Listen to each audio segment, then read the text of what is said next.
আমরা এভাবে পানি খেতাম।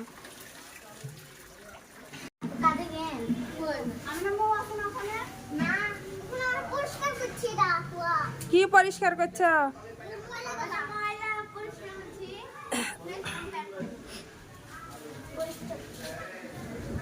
পানি খাওয়া যাবে না, আমার হেভি পানি পিপাসা লেগেছে।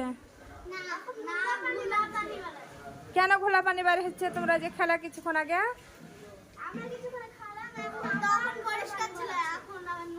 আমি না কি করছো সুপি?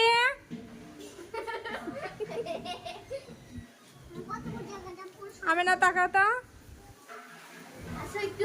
এটা